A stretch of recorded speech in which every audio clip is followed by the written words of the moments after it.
Everyone to CG seminar number 194, the magic number 194. It's coming close to the magic number of 200, and we're currently planning our 200th webinar at the end of the month. And once again, we're on global science and knowledge, and we've had a lot of webinar attention to global trends in global science, conflicts and tensions and cooperation in global science. And I think there's a number of reasons for that. One is that there's a lot of interest, certainly. And the second one is there's a lot of good data sets to work with. But the third one is, though, is that it's very global, and we are a global higher education research centre after all. And it's a great pleasure to welcome back Marek Kwiek, and I'll introduce Marek in a minute. Let me take you through the webinar protocols first. Remember that the webinar is being recorded and it'll be posted online on the CG website in due course. It goes onto YouTube, and we're finding that people are watching our webinars more now on YouTube than they are live. A transcript of the chat function from today will also be posted on the CG website. Now, please keep yourself muted unless you have been asked to speak or ask a question. And there's no need to have your video on during the webinar, but please turn both your audio and your video on when you're asking a question. We recommend using the speaker view setting in Zoom so you can more clearly see who is talking. Now, to ask a question in our Q&A section, which usually runs for 25 minutes or more, use the chat function, post your prospective question in the chat, and I will select from what's in the chat the speaker list. And usually if you raise a question relevant to the webinar that's before about 2:45 UK time or 10 to 3, you will get in on that Q&A list. If you raise your question late in the piece, you run the danger of missing out. So come in early, and it's a good idea to come in, you know, round about 25 past the hour or half past, just as the speaker is finishing up. When we ask you to speak, please unmute yourself, switch on your video, and state your name and where you are from.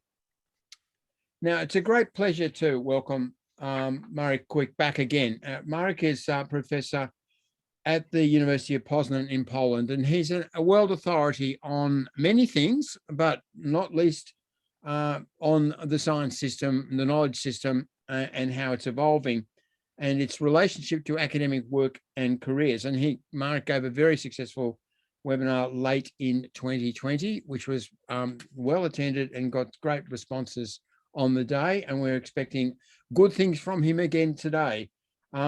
Marek, you hold many positions and offices as mature professors do. You're a chairholder in with the UNESCO chair in institutional research and higher education policy at the University of Poznan. You publish very broadly.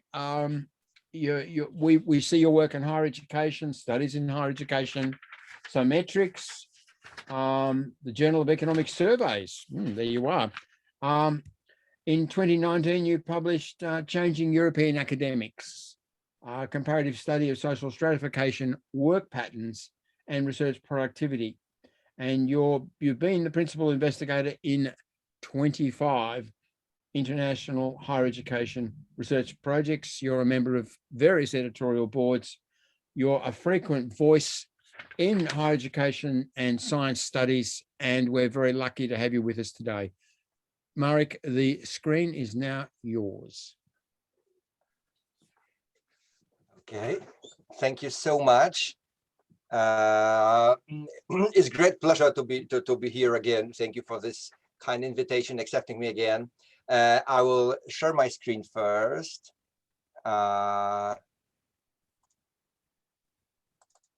It's right here. It's working, Marek. Good. It's working. Okay. Slideshow. Oh, you can see, don't you? Yes. Yeah, my story today will be relatively simple, but based on large-scale data. So I'll be talking about elite journals, there will be 6 of them, publishing as prestige generation, a theoretical theme for which we can find a lot of empirical data in relation to careers. So the structure of the presentation is simple. It's introduction, data sources and methodology, findings, and discussion. I'm starting with the introduction. Elite journals and seeking prestige and what the assumptions are. You see on the right the power of scarcity. Scarcity works. Universities and academics operate in prestige-driven environments. It's not about money. Science is basically, academic science is basically about prestige, not so much money. In prestige economy, scarcity matters. And this is one of the major points today. Scarcity matters. Whether it's the upper 1% or the upper 10% of journals, there will always be a limited number. They will always be limited in number. We just know it. The space is a scarce resource in top journals because of high rejection rates. And even though the number of papers per year is increasing in many journals, still space in top journals is a scarce resource. Everyone, or the number of scientists wishing to publish in top tier journals, clearly outnumbers the available slots. So there are more and more slots every year, generally, as there are many prestigious grants or fellowships, etc., but still there is inequality in numbers. Everyone wants something which is hard to get. But in terms of journals, each field has their own top tier journals. We know them in our areas, in every area. People know it in physics or in higher education or in any area, which are top tier journals. I will show the pictures in a second, the pictures of these journals. For research, institutions and academics are engaged in prestige maximizing activities. So the point here is academics maximize prestige for their institutions and indirectly for their countries. And there is a struggle, ongoing struggle in prestige in which research participates and publications participate. The last set of assumptions is as follows. Attention, read me, you can see on the right, attention, read me. So the academic standing of journals plays a role in gaining attention in science. We scientists, well, need attention. And it is clearly linked to journals. If you put a paper just anywhere, attention to your paper on average in aggregate will be just average or none at all. We can measure it for citations and also in many other ways, but still the academic standing of journals matters. So journal prestige is an important part of science signal systems. I put it as follows: who publishes where matters. Especially it matters in careers. You know, the Nature effect, one paper in Nature in Sciences is more worth, so to speak, in careers than 10 or 15 papers just anywhere. Publication location matters, not only for individuals, but also for institutions. And finally, if you think of rankings, also for countries. Again, not everywhere, in many countries. I will show takeaways from almost every slide in blue so that it's easier to follow. This takeaway is what I'm saying is not working everywhere, but it's working in many countries. Now, linking the issue to wider topics, elite journals and some dimensions of academic life. I put here 4 pillars and 4 dimensions, as you can see on the left. First, publications in top journals matter for securing an initial academic job, sometimes also keeping it. Second pillar, the speed of promotion and attaining tenured position. Third pillar, access to competitive research funding. And fourth pillar, remuneration. Not everywhere, in some systems only, directly or indirectly, but there is a number of papers which link basically academic remuneration to top journals. There are some caveats, you can expect it. The first one is absolutely clear. The prestige game played by research-intensive universities and their research-focused scientists, and not by all higher education institutions, and not in the whole system. So this is the caveat. Consequently, difficult generalization to whole vertically stratified systems are difficult.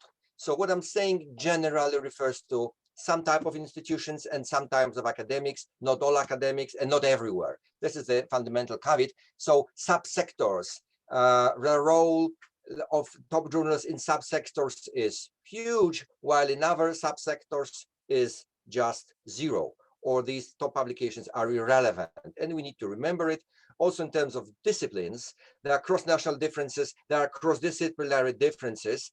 And if we focus on hard sciences, top publications, top journals matter.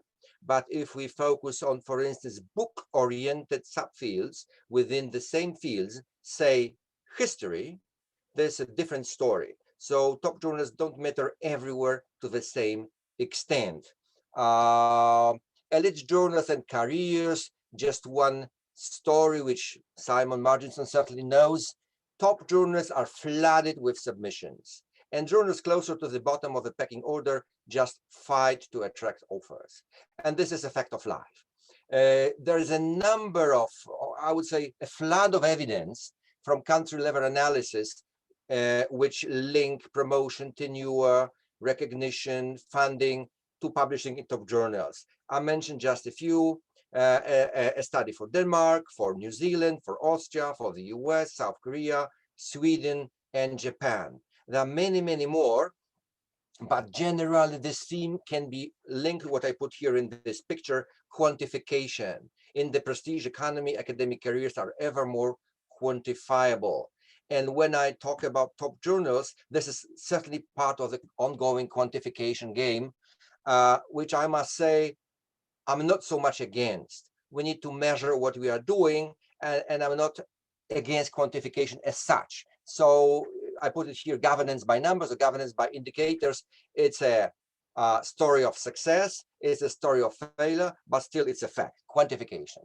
Now, I will not discuss it in detail. I just want to show that in many disciplines, there are examples of how top journals are linked to tenure or funding or generally academic careers. Examples come from economics, but they also come from information systems or mathematics, biomedicine, life sciences, demography, etc. There is a flood of empirical evidence which show, for instance, quote from economics, publishing in top 5 journals is the most effective means of improving one's chances of obtaining tenure in all of the top 35 US economics departments. And it comes from a study from a Nobel Prize winner in economics. And it's, I would say, everywhere. Think of information sciences, quote, top journal publications provide direct and often the only path to career advances. I'm not going to read more, but you can imagine, to summarize, there is wide empirical evidence across systems, so across countries and across institutions.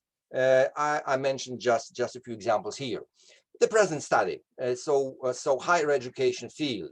Higher education as a field of study is not immune from these global publishing pressures. This is the argument. We in our area are not immune from these changes. I'm here exploring changes in the global higher education research community. This is my topic, global higher education research community. That is, I would say, us, or most of us. In particular, I will be studying the distribution of country affiliations, investigated from a longitudinal perspective of more than 2 decades. I would say year by year. So the data will be coming from the account of a year by year. I'll be studying the changing distribution of country affiliations over time, and what is the basis of this paper, empirical basis. It's more than 6,000 articles published in 6 elite journals from 22 years or 23 years, studied in the context of more than 20,000 articles from 41 core journals. I'll explain the details in a second, which are those core and which are elite journals. But research questions were as follows. how is the global higher education research community stratified? My question, as you remember from Simon's introduction, stratification. My theme is stratification. So how is the community stratified? And the second question, how is the geography of country affiliations in higher education changing over time? Yes, these are the 6 elite journals I'll be studying in more detail. On the left, you can see, I would say more global journals, and on the right, strictly strictly American journals. And there is a big divide between the two subsets of elite journals.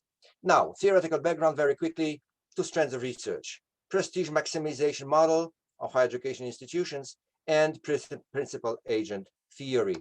Very briefly, you can see prestige on the right. So major assumptions in this account is as follows: research-intensive universities, but also their departments, act as prestige maximizers. So institutions maximize prestige, just like companies maximize profits. Prestige is used to leverage resources, and the takeaway from the slide is individual academics modify their behaviors, including publishing patterns, competing for external resources.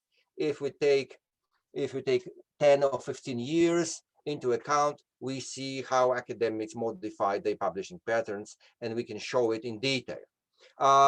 Just a reminder what Simon Madison said: in competitive status economy, in higher education, research is a source of differentiation and rank ordering. I would say research rather than teaching or service or anything else. Another set of assumptions: there's a strong link between individual and institutional prestige. Just one word and one quote. In maximizing their individual prestige, faculty members, each of us, simultaneously maximize the prestige of their departments and institutions. And this is the core of this idea of prestige maximization theory as related to top journals. If we academics publish more in top journals, then our departments and our institutions look better, maximize their prestige.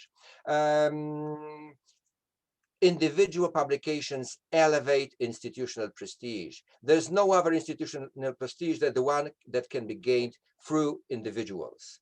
And institutions, I can even say, pay for it. And you can see a number of papers here, analysis here, which link publishing in top journals with rewards, including remuneration. You can see examples of South Korea, Denmark, 11 countries, but also my story about how top performers, class of top performers overlaps with the class of academic top earners in 10 European systems. So it happens. We know it happens.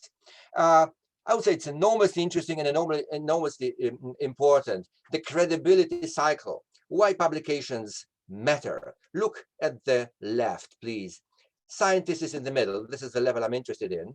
And there is a cycle in which articles are in red, are through reading, are converted into recognition, which is then converted into grant applications, into money, into data, software, again into arguments and theories, because grants buy time, again converted into articles which have to be read. And the story for me is here, this passage from articles to recognition. To gain recognition from articles need to be read. And the idea is that the process of reading here in red works better if publications are in top journals than in any other outlets and through any other channels. So the credibility cycle involves the conversion of prestigious articles into recognition and initially funding. I put it here like this: scientists are investors of credibility, or investors into credibility. And this whole concept, which comes from Bruno Latour and Steve Wohlger, and initially from Pierre Bourdieu, certainly, this concept makes us realize why articles are important, why articles in top journals are so important. Because of this conversion process, you have articles in nice places, they get read, they get cited, you get recognition, and when you apply for a grant, which is buying time and basically doing research based on grant, you get it. So you have money here. Okay, this is the credibility cycle. Now the second theoretical approach is principal agent theory. Just into words, please. The agents are research-intensive universities, and the principals are governments and national funding bodies. What it means: we academics, we universities get funding, but on the basis of some expectations, and these expectations are directed towards publishing. Our principals, to use this economic approach, our principals want us to publish, but they don't want us to publish anywhere. They want us to publish or to produce high quality research. And the assumption in this approach, which is, I must admit, economic approach, the assumption is that high quality research is basically located in high level, prestigious or elite journals. We can discuss it, but generally in aggregate, this is true.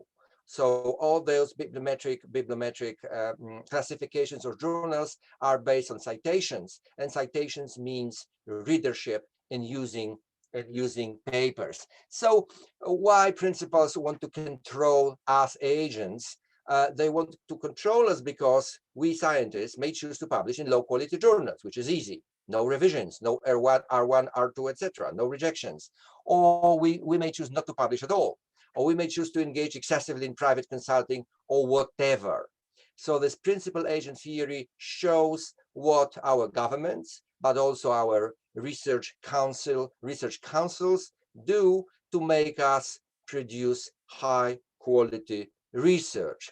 The takeaway here is in blue. It's almost impossible for the principal or government or ministry or National Research Council to understand the agent's products, that is our publications. It's just impossible. It's impossible to assess their impact on the science community or the wider society, except for, which is easy, to count them as belonging to top prestigious journals or not, or belonging to elite journals or not. Just one quote: a principal in this account merely has to count publications that can be assumed to be of high quality. Nothing else matters, so to speak. And another quote: publication in one's discipline-based journals is, quote, the equivalent of making the big leagues in sports. And you can see Carnegie Hall on the right, or performing at Carnegie Hall in the arts. This is the equivalent. And which is said, the value of all other publications remains unproven. When we apply to our national research councils with anything that is which in terms of value is unproven, we generally fail. If we apply with top publications, we generally, in aggregate, on average, tend to win. Data sources and methodology, very briefly. You see immediately Scopus is the data I'm using. How I selected the 6 journals. I made a list, and I have chosen the best in this list in Scopus in terms of bibliometric rankings. And incidentally, this list is identical to the list which was created for years by many people many times. So those 6 journals are top journals, not only in Scopus. They're also in any peer reviews undertaken, they're also top journals. You see the number of articles here. The metadata for each article was collected. Now, one more, you see the titles of this elite journals again. You see this note that my list, based on sophisticated bibliometric measures of citation numbers, is identical to list used before. And this is fantastic. However you look at those top journals, the results are the same. Investigations, the results of my investigation. Most interestingly, the global higher education research community, I expected it somehow, but I wasn't sure it's so radical. We have full-timers and part-timers in higher education research if we look at it through the proxy of elite journals or core journals. Just look at the table on the right. You have the number of academics who ever published in 41 core journals it's about 27,000. And the number of academics who ever offered or co-authored a paper in the 6 elite journals in the past 20 years is about 2,000. But if you look at the level of intensity of involvement in research, or how many times did they publish, you see immediately what I mean. 80%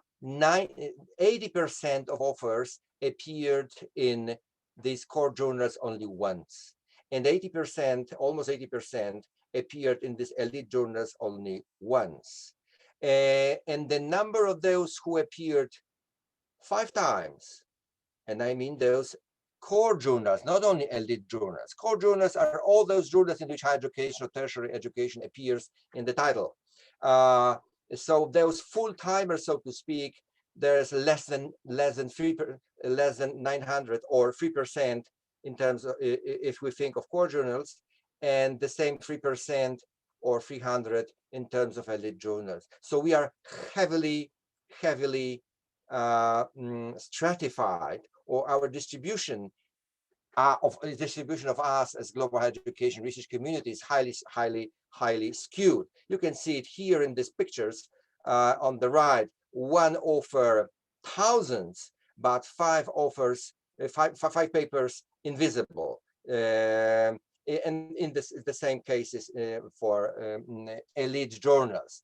So one-timers and full-timers and its consequences. Who are those full-timers? You can see on the right, 40% of them are Americans, 35% are other Anglo-Saxons. And this is the picture from more than 20 years. Europeans are about 15–16%. These are full-timers and part-timers in elite journals, and below full-timers and part-timers in core journals. The distribution is more or less identical. Now, my question was, how international are the 6 global elite journals? How international are they? So do they accept anyone from other countries, or anyone in terms of numbers, percentages from the rest? Non-US, non-Australians, non-UK authors. You see on the right, but I summarize it here, the top 10 countries in the dataset accounted for 80% of all affiliations, and the top 25 countries, 95%. So we here are the global higher education research communities in the past 20 years. There's 3 countries, US, Australia, UK, constitute more than 2/3 of all affiliations in the 6 elite journals. Now, very briefly, if you think of the 3 American journals, affiliations come from the US and nowhere else, almost nowhere else. You see 95% Journal of Higher Education, RevHE Education 97%. Perhaps it's understandable. I also tried longitudinal analysis, so a year by year. First, I studied 6-year periods, 3 6-year periods, and I did it by numbers, and I did it by in percentages. So why the conclusion will be that American is somehow minimizing its influence in higher education, and the rest of the world, especially Europeans and East Asians, are increasing its presence. You see it in numbers, and you can also see it in percentages. For instance, Australians increased its participation hugely, and Americans decreased its participation also hugely in the same time period. Now, I also did the same story based on a year-by-year data. So you can see here 4 clusters of countries: USA, other Anglo-Saxon, Continental European, major East Asian, and others, which is 66 countries. And its presentation is done by elite journals. Immediately you can see that Americans are publishing predominantly in their American journals, and very rarely outside. If you think of the US and higher education, which is the red line, you see the percentages is generally very low. And if you look at the numbers, you can see Americans in the bottom 3 journals and much less frequently above in higher education or in studies in higher education or in higher education research and development. So these are nice stories showing how the expansion goes by country. For instance, studies in higher education, you can see the rise of other Anglo-Saxon affiliations. And we are talking about numbers, not percentages. So the summary, and we are coming to the closure of this presentation. The changing geography of affiliations. Previously globally invisible countries become visible almost exclusively through higher education and studies in higher education. It's interesting to show how journals and access to journals influences or decreases visibility. The only American journal open to transatlantic collaboration or collaboration with scholars from East Asia, as well as other affiliations, 66, is the research in higher education, which is exceptional on an American, among the 3 American journals. The single biggest relative affiliation loser is the US. The single biggest relative winner is Continental Europe. And there is a steady rise in other affiliations. By the way, Poland is among those other affiliations or newcomers to higher education research community. Other newcomers you can see here: Chile, Turkey, Iran, India, Mexico, Brazil, and Estonia. Maybe there's not enough time for this. Just one word: Americans are citing Americans, and other elite journals are citing Americans and other global journals. You see a clear divide who cites whom, but I don't have enough time to maybe comment more about this. Conclusions, and we have maybe 4 minutes to finish. So some discussion, some conclusion. First, most importantly, the pressure to publish in top journals and its implications for careers apply to the global higher education research community. We are on the ride out of the global community, and we are not immune from those pressures. The next question, the next issue. The higher education research community comprises no more than 27,000 individual academics who write a single paper in the past 20 years, but the scale of their participation in the field is highly skewed. 3% the publishing core or full-timers, 80% the publishing periphery, one-timers. This is perhaps the most surprising to me. 80% of thousands of academics had only one paper in our 41 core journals and in our 6 elite journals. It's also surprising to what extent the patterns for elite journals and the patterns for core journals are almost identical. The same share of full-timers, almost the same share of part-timers or one-timers. That's surprising and enormously interesting. Scholarly conversation may be hindered by the omnipresence of part-timers or one-timers, part-timers with a single publication. If you publish just one publication in 20 years, who you are? I'm asking this question based on the data right now. I'm studying gender, I'm studying academic age, I'm studying also the disciplines from which those part-timers come. Do they come from economics? Do they come from scientometrics? We don't know. We can guess, but we don't know. I'm doing research to report it.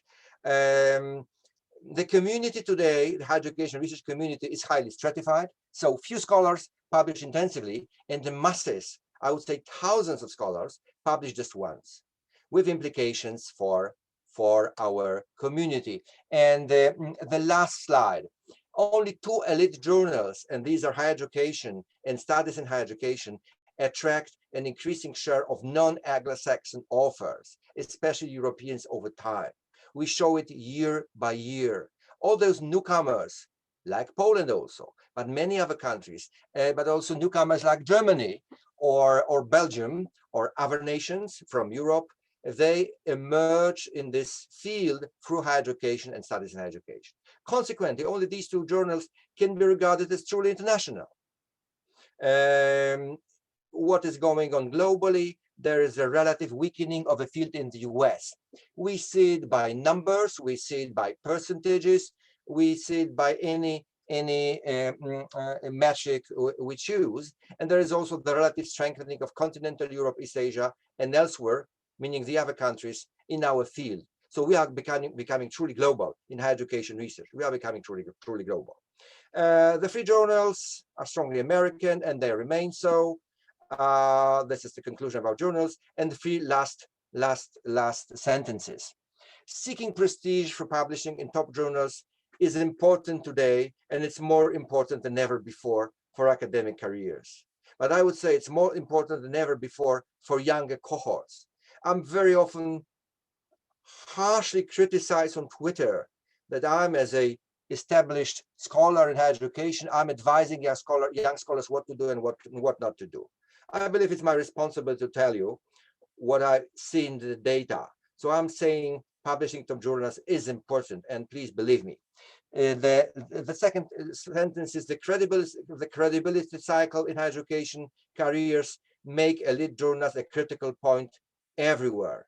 They are useful, they will be useful more and more.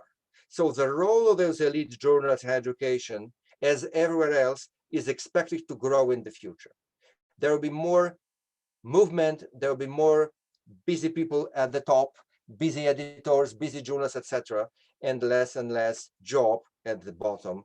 And this is the final word for Simon, who is the editor of higher education. And he, I believe, somehow may believe me, is seeing the flood of submissions coming to him every month or year. Thank you so much. I like this green color, which makes me environmentally conscious. Thank you so much. This is all. I'm stopping sharing the slides, and that's it. Marek. Thank you, Marek. In our small field of higher education studies, I say small because although you've shown it's growing, it's still small relative to, say, economics or physics. We notice the increased volume. We think we're now on about 1,800 a year, and I think studies in higher education somewhere near the same level. So the paper flood will continue. People will continue to seek international publishing in top-tier journals to advance their position, but also perhaps so they can talk to others, so they can put their work forward and it will be recognized, it will be noticed. It is articles in lead journals that are cited and used more often, they're read more often. So if you've got a cognitive motive as well as a positional motive, you still want to try and get your work into those journals. I think it's not just a grubby self-interested process. It's also the process of, knowledge exchange itself that drives it. I've got a couple of questions, and I've got a good speaking list of 4 more after me, but there'll be more after that, I'm sure. Yes, I've just got a couple more coming in now. First, Marek, this pattern of a large number of people who contribute one paper and a small number who produce more than 5, is this typical of other fields? Is this higher education like other fields in that respect, or is there something special about this field? My second question is, I think if you took that group of who are frequent contributors, producing several papers over that period that you're looking at since 1996, you'd find they also publish outside the higher education journals. So you could probably track them using names elsewhere as well. I wondered if you've done any of that and whether that tells you anything interesting. I mean, if there's a larger proportion of papers that are outside the field journals in our field compared to others and so on. The third thing is just a comment really, and you might have a thought about it as well. I've been I'm one of the 3 editors-in-chief of higher education. I was the sole editor-in-chief for a period of time. The flood of papers became too great to do that, to be honest. But I've been doing this sort of thing for about 8 years. And over that 8-year span, I've noticed one thing in particular. You're right about the journals become more international. I think that's true. What I've particularly noticed, though, is that China has gone from a marginal player to a major player, like a big chunk. I think our 4th largest country now in terms of numbers of papers coming in. But the other thing is that the China papers of 10 years ago were mostly not published. They didn't get through the net. They were mostly just rejected. We're now seeing a rate of acceptance of papers from China, which is pretty close to that from the English-speaking world, despite the fact that those authors are working in second language. So we've seen this big uplift in China. I wondered if you'd noticed anything particularly there. So that's three things. Is higher education studies typical in its pattern of other fields? Secondly, have you looked at authors publishing outside the journals that you named, and China? Yeah, fantastic questions. I certainly thought a lot about these issues. I even wanted, before talking to you today, to verify the Chinese data for today. But finally, I didn't do this, but I was expecting these questions. First, this pattern, a huge number of one-timers. I would say I approached these issues many times with different data sets, and it looks like higher education research is somehow exceptional field to which people come and go for some reasons. People come from St. Mark's, publish one paper, and never come back. A lot of doctoral students and postdocs publish one paper, be it in core journals or be it in elite journals, and they somehow disappear.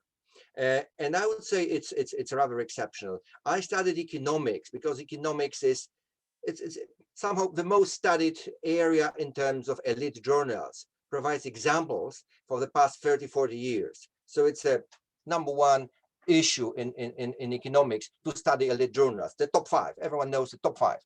And it's true that it's infrequent to publish in top journals, but it's true that there are so many journals in economics that you publish somewhere and you don't go so often to different areas. My answer to your question, Simon, is that in our area there are probably many practitioners and many administrators and many comparators who do comparison based on projects or policy reports, and it gets published, but they are not so much and so often fully fledged writers and publishers. But still, to get it done properly, you need proper data, you need big data sets, and you need to be responsible for what you're saying. This is my more or less guess on what I did. Now, publishing elsewhere. It's not so easy to say that all those one-timers publish somewhere else and they just published once in our journals, but somewhere else there are frequent publishers. There are mostly infrequent publishers in general, which suggests they might be administrators or might be practitioners. And about China, in the period of 20 years, China is invisible. In the past 2-3 years, it might be enormously visible, and general East Asia increases its participation in our affiliations. As I studied them, 11,000 affiliations, the increase is by 100%. So it's a huge increase. It's 3 questions. It's correct.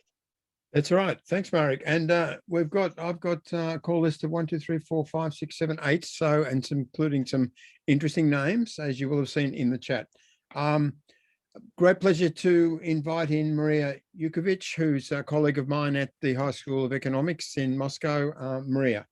Yeah. Hello, Maria. Simon, dear colleagues, nice to see you all, and I really enjoyed Marek's presentation. And of course, it's really humiliating that we don't see Russia here yet, but we're still working on that. So I do have a question related to part-timers and full-timers that you mentioned. So I was trying to think, what does it mean that a person published just 1, 2, 3 papers in higher educational journals, and of course, he or she can publish elsewhere in econ, psychology, sociology, but mostly I think the reason is that the person published books, because until recently in higher education, books meant everything, in journal mostly meant nothing.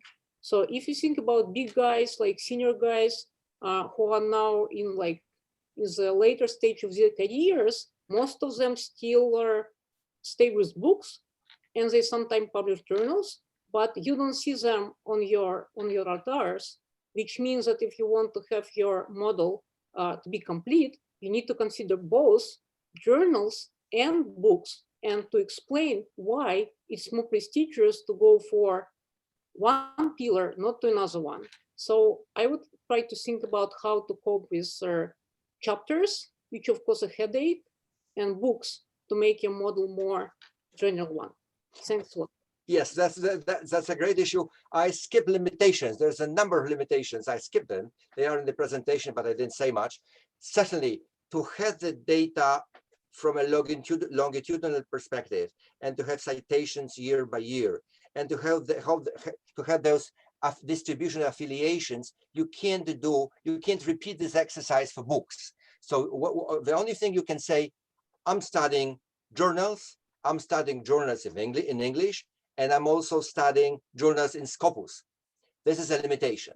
If we want, as we should be, we want to be studying books, there's a different story for which comparative data right now are not available, and on a yearly basis are not available.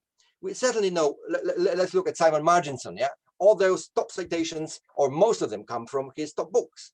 But at the same time, it's not so much that 20,000 one-timers actually publish books. We know it's not the case.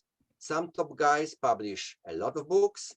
Again, most of us in the area don't produce books, or they produce books in national languages, which I'm not studying, or they produce books, yeah, in national languages. They also come from these different areas, which I'm studying right now. The areas, it could be economics, psychology, it could be saintometrics, philosophy, or sociology in general. It's not so easy to do it, but I'm progressing with this research. By summer, I will know much more. That's a great limitation. Yes, books versus articles. Yes, thank you, Maria. But I think if we're just looking at citation, I've noticed over a 20-year career that books were more important 10 years ago than they are now. And, you know, it's now the journal articles that I find that for my older stuff, it's the journal articles that keep getting more cites now, not the books. So there has been a shift into almost exclusive focus on journal articles in driving citation. Even good books are not necessarily being picked up. So I think that's a worry. A lot of really good stuff in books. So if we can, I mean, eventually I think the bibliometric system is going to encompass this more effectively. You know, we will see a fusion between the journal handling of journals and the handling of books, but we haven't got there yet. Now I've got a number of people coming up, and Jamie Callahan is the first. Jamie. Thanks so much, Simon. Thank you, Marek, for your presentation. I am a co-editor of a highly ranked management journal, and I've published on critiquing journal ranking lists and whatnot in the past. But one of the things that we're trying to do, and I'm sorry, I'm not turning my camera on because I'm not ready for prime time video with the COVID situation. One of the things that we've been trying to do at our journal is increase more American authors to participate. We're based in the UK. We've been quite successful in bringing in non-Anglo-Saxon authors, and that's increasing, and we have some good strategies for that. But we haven't been able to entice US authors. And I know that your study wasn't necessarily designed for this, but I would love to get your insights on what you think might have been some of the reasons for the increases or decreases of US participation outside their geographic comfort zone. Yeah, that's a very interesting question. I was thinking a lot about this American, the rest of the world divide, or Anglo-Saxon rest of the world divide. And I studied it through citations, by the way, who cites whom and why, possibly why. I had one slide, but I didn't discuss it. Generally, Americans prefer American journals, except from some eccentrics. And it's clear if you look at in economics, but it's also clear if you look at our higher education research field.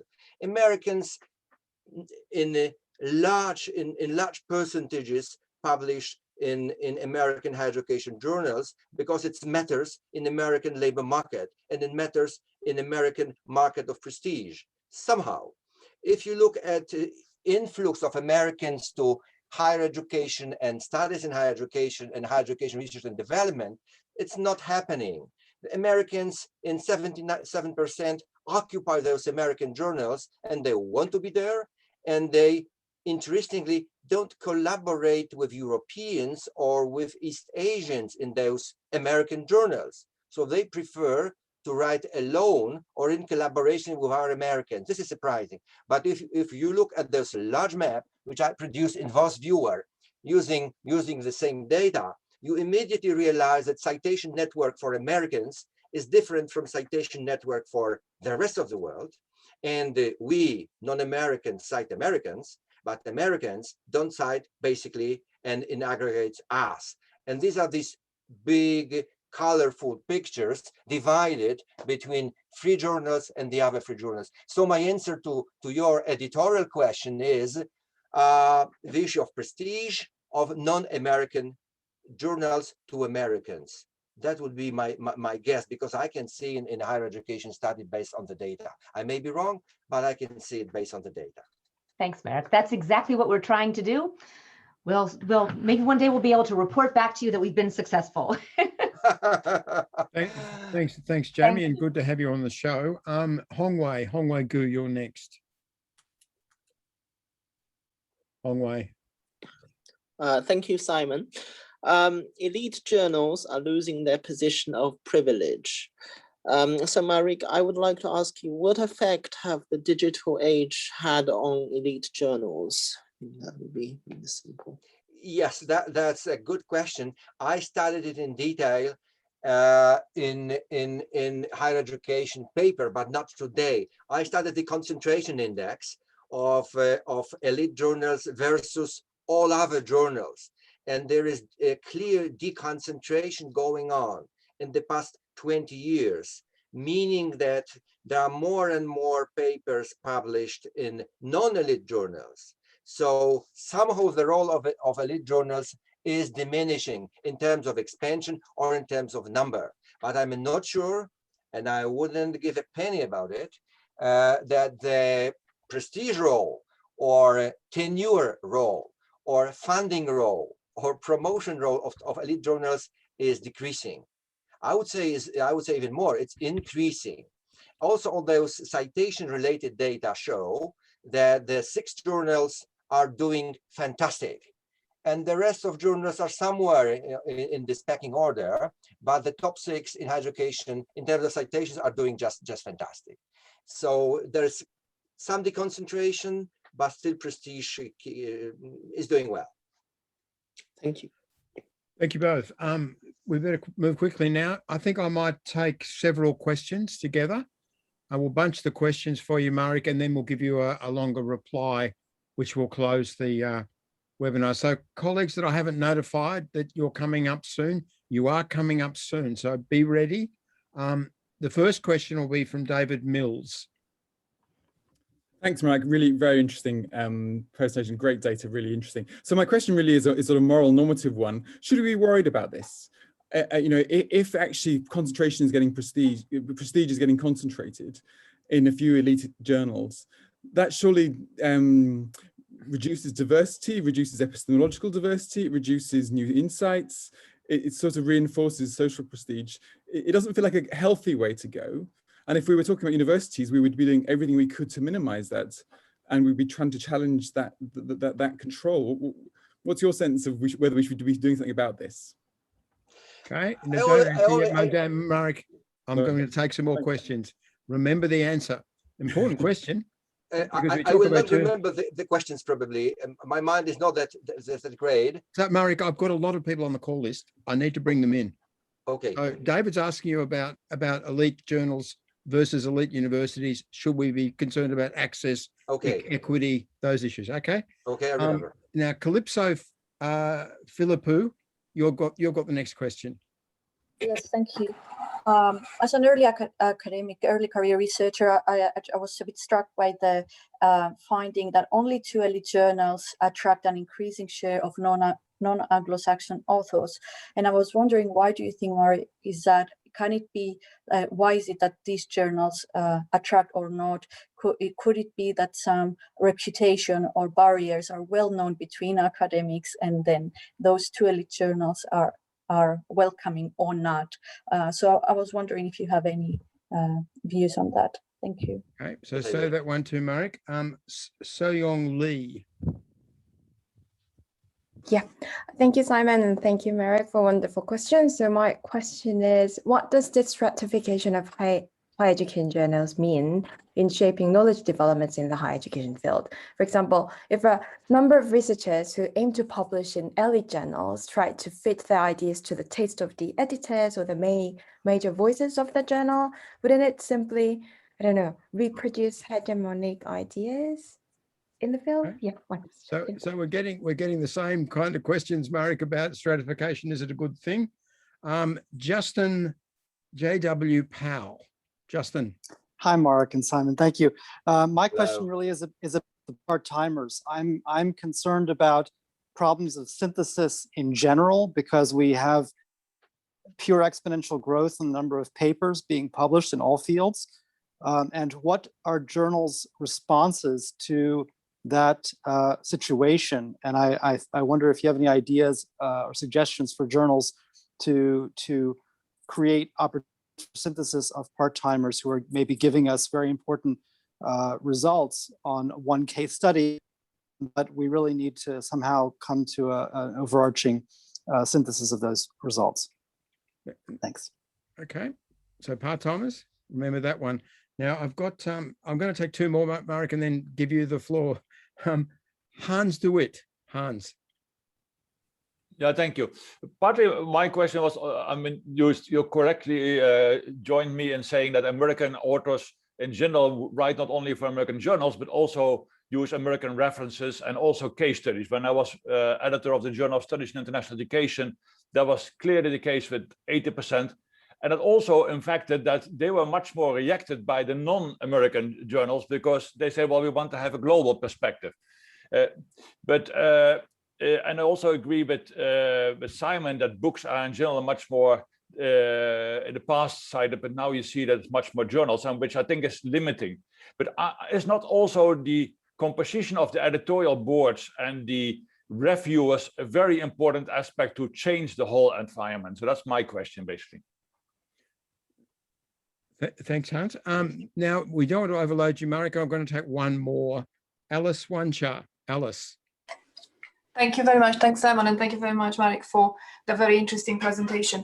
I have two questions and I'll stop at one. So if instead of judging success and what counts as a best publication and best journal, in terms of impact factors and frequency of quantity of articles. And instead of that, we decided that we want to define best and successful in terms of indicators of diversity and justice in academic publishing and editorial practice.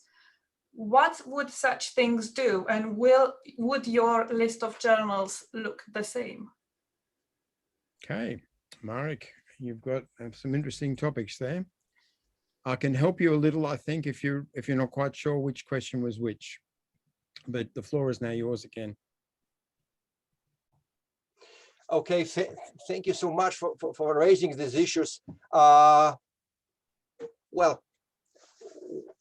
I would say that there is strong, powerful normative support for which I can observe in the sciences, in support of stratification, because the amount of funding is limiting and limited, and access to funding is very difficult, and some differentiation is needed. And currently this differentiation is made on the basis, mostly on the basis of ideas, certainly, but also track record. And track record means millions of dollars collected and publications in top journals. And these ideas come to us in social sciences from sciences. They have been always there for years. If you say nature, it's nature, and everyone understands it's better than anything else in molecular biology, cell or whatever. Now, what I think about it, generally, I'm in favor of some stratification, because otherwise I can see chaos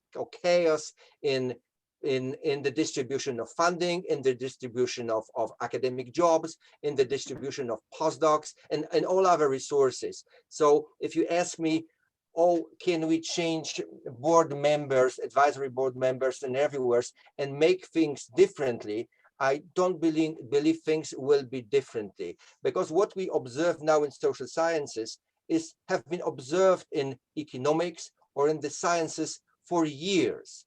It's strange to us that suddenly we are supposed to be working along similar lines, which have been obvious in the sciences for a long time. Well, I remember the question from Justin about part-timers. So the question is why it happens so. And the suggestion to journals in our area, which is higher education area, is relatively simple. We still have to be writing in our area papers which are 8,000 to 9,000 words maximum. And in quantitative studies, any type of quantitative studies, it's enormously difficult to put your ideas, conclusions, and everything needed in 8,000 words. So a lot of, I believe, papers from our area go somewhere else because of this mere space limitation, which was fine as long as we were mostly and to a large extent qualitative. But now we are immensely quantitative, and 8,000 words is just a limiting factor for the whole area, because if you can't publish longer papers in this area, you move somewhere else, say bibliometrics or say scientometrics, you change your area somehow because space is open there for longer papers, or in economics where space is also longer. Okay, anything else from those wonderful questions, which I can't remember right now because there were too many of them? Oh, we've been doing this in recent webinars, Marek, because we just get so many questions, and so we bunch them. I mean, it is tough on the presenter, but I think that, you know, that you're an expert on stratification in education land, and in education land we talk about equity and inclusion. You know, we've got a normative commitment to it, and so while you're quite right about the science community is normatively committed to best science, and it holds on to that notion very, very hard, and then uses that as its definitive articulation for everything else, basically. Who gets what jobs, who gets funding, who has prestige, you know, who prestige is the currency. Yes, you're absolutely right. Of course it happens in education, but it's coming up against also, you know, our normative commitment to inclusion and recognition of the fact that, you know, what's defined as science excludes an awful lot of people, and what's defined as good science excludes a lot of people, and so on. And that's very lopsided in world terms, but you know all that. So that was several of the questions I think were really in that domain. I mean, there was also Hans's question about American authors and American topics and so on. So maybe that's worth a further comment because it picks up some of the things you said in your presentation. Yeah, there is powerful cross-Atlantic divide, and this it was surprising to me to what extent American journals, the free ones, in the past 20 years accepted, to what extent those journals accepted non-American affiliations. I don't mean papers by foreigners. I mean affiliations, so American German or American Swedish papers. This is surprising. If you want to go beyond Anglo-Saxon world or Americans plus Australian and UK affiliations, the remaining percentage is 1.3, 1.7. I was stupid enough to send my paper once to Journal of Higher Education. I was waiting for many months for a fantastic reviews, 3 or 4 fantastic reviews. The paper was rejected. And I was wondering, what's going on? And basically this 3 years ago, I started thinking, okay, I don't understand the system and I want to know more. And how this is how my research on those journals basically started. A personal story. I was rejected with fantastic reviews. And I never published this paper, by the way, because after 1 year, I got interest in this theme. But this is Americans are the hubs of global science, and they know it. That's why all those prestige issues, citations issues are personal in the US. For us, it's just a citation. In the US, it's a Bible, whom you cite, where to publish. So now you know, if you just crossed out the word Poland in your paper and you put Detroit, you know, you would have been accepted with joy and enthusiasm after those excellent reviews. It's just a matter of content. I mean, we notice this in higher ed all the time, that I think we pick up really good papers from Europe and China and UK and so on, but and they're first choice papers. But the papers we get from the US are often papers that were rejected in the US, and they're clearly very parochial, and they're just talking about, you know, one place in the US, and usually using a terminology, references to an education system which is exclusively national or local and doesn't make much sense abroad and so on. So maybe, I mean, all of us, I think, are very interested in the US. So we, you know, the good papers from the US are very welcome and are published. Sometimes they're probably first choice papers, but there is this parochial strain, and I mean, every country has it, but perhaps we notice it more from the US because there's so many of them. But thanks, Marek. I think that was fantastic presentation, because it just opened up a lot of issues. I mean, I think David Mills's, you know, core question, Alice Wanchar's core question, you know, what happens when we see this differently, is worth thinking about. I mean, could we run a different approach to publishing in at least part of our field? Could we have journals that were operating on different premises to the general premises? It wouldn't necessarily put us in lights in citation terms, but it might allow us to sustain and develop a culture that was different, perhaps. But, you know, you always get us to think about these things because you produce such good data and you do it so well. So we welcome you coming back again with your next paper. Don't leave it too long. Come back within 6 months or so and present to us again, to the world audience. Colleagues, we've got another superstar of the field in Peter Scott coming up next. Peter's speaking on Thursday. He's now working as the Commissioner for Fair Access in Scotland. As usual, he brings the whole range of issues to bear on his consideration of a local situation. And he's going to talk to us about widening participation in higher education in the COVID-19 age, with Scotland as his case study. So we look forward to Peter's presentation on Thursday. And thank you again, Marek, and we look forward to having you back. Thank you so Bye much. for now. Thank you so much. I greatly appreciate your questions. Bye-bye. Thank you. See you soon.